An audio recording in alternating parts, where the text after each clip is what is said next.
Hello बच्चों। आज हम वीडियो के इस भाग में कक्षा 7 की हिंदी व्याकरण में चैप्टर नंबर 4 का अध्ययन करेंगे, जो उपसर्ग, प्रत्यय और समास है। देखिए, उपसर्ग, प्रत्यय, समास। उपसर्ग, प्रत्यय और समास, इन तीनों से ही शब्द निर्माण की प्रक्रिया होती है। इन तीनों से हम एक नया शब्द बनाते हैं। उपसर्ग से भी, प्रत्यय से भी और समास से भी। उपसर्ग जो है वह प्रारंभ, मूल शब्द के प्रारंभ में जोड़ करके जो है शब्द को नया बनाते हैं, नया शब्द को बनाते हैं।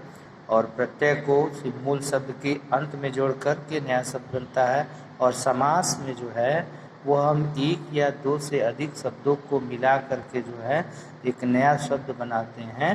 तो जो नया शब्द बनता है वह समास कहलाता है, और सामासिक पद कहलाता है। और जो प्रक्रिया अपनाई जाती है वो समास कहलाती है। तो हम आज इस शब्द निर्माण की प्रक्रिया को ही देखिए जानेंगे। यहाँ पर उपसर्ग, प्रत्यय और समास, इसलिए इन तीनों को इकट्ठे दिया हुआ है, क्योंकि इन तीनों का काम एक ही है, नए शब्द को निर्मित करना। आइए हम पढ़ते हैं उपसर्ग को। पहले इसमें जरा नीचे दिए शब्दों को ध्यान से पढ़िए।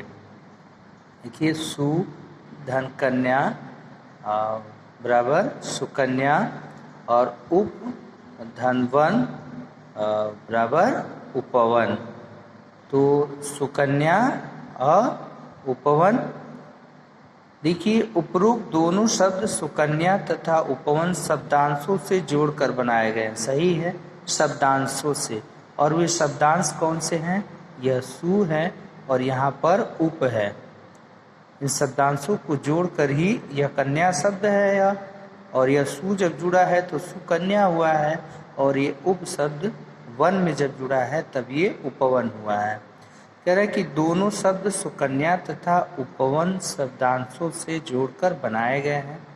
सु तथा उप शब्दांशों के जुड़ जाने से क्रमशः मूल शब्द कन्या तथा वन, देखिए ये उपसर्ग है और ये मूल शब्द है, और ये जो निर्मित शब्द है जब जुड़ करके बना है उपसर्ग से, और यहाँ वन जो है मूल शब्द है।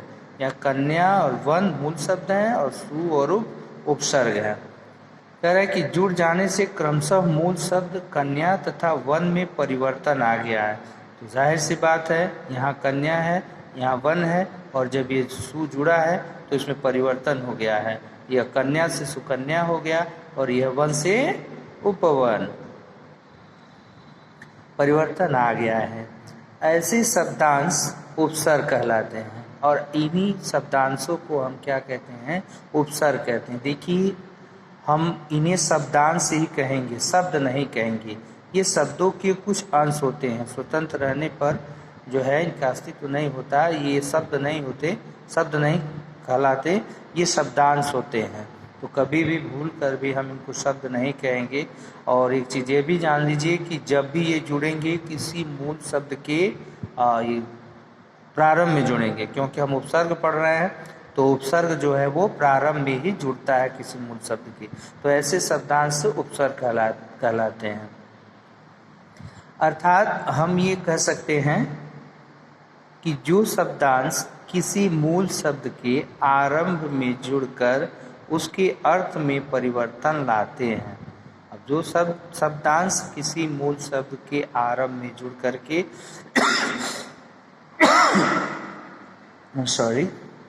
उसके अर्थ में परिवर्तन लाते हैं, उन्हें उपसर्ग कहते हैं। परिवर्तन लाते हैं या विशेषता उत्पन्न कर देते हैं या अर्थ को बदल देते हैं, तो उन्हें हम उपसर्ग कहते हैं।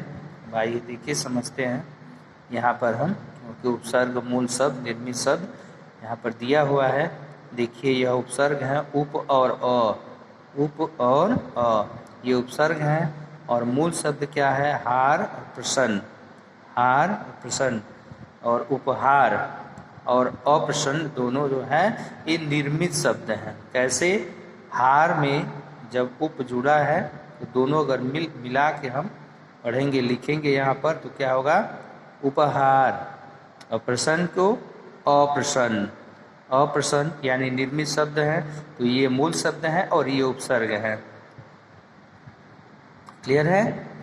अब देखिए आगे उपसर्ग और मूल शब्द। यहाँ पर देखिए सुसम, ये भी उपसर्ग हैं और ये किस में जुड़े हैं, क्योंकि ये उपसर्ग हैं तो मूल शब्द में ही जुड़ेंगे। तो मूल शब्द कौन है, पुत्र है और मान है, पुत्र है और मान है। पुत्र का भाई बेटा, मान का सम्मान, ठीक है, तो आदर। यहाँ पर देखिए पुत्र, सुपुत्र, पुत्र में सु उपसर्ग जुड़ा है तो सुपुत्र नया शब्द बना है, यानी अच्छा पुत्र, सुंदर पुत्र। सम धन मान, यहाँ क्या हो गया, सम्मान, मान किसी की प्रतिष्ठा, स्वाभिमान, और सम जुड़ गया है तो क्या हो गया, सम्मान, यानी आदर, किसी का सम्मान करना, आदर करना। आगे देखते हैं उपसर्ग के भेद। अब देखिए ये उपसर्ग है, उम्मीद है क्लियर हो गया होगा आप लोग को। उपसर्ग, उपसर्ग वे शब्दांश है जो किसी मूल शब्द के आरंभ में जुड़ करके उनके अर्थ में विशेषता ला देते हैं, या हम यूँ कहें कि परिवर्तन ला देते हैं या उसके अर्थ को बदल देते हैं, वे उपसर्ग कहलाते हैं। और ध्यान रखेंगे कि कभी जो है ये शब्दांशी होते हैं, इनको हम शब्द नहीं कहेंगे, इनको हम शब्द नहीं कहेंगे।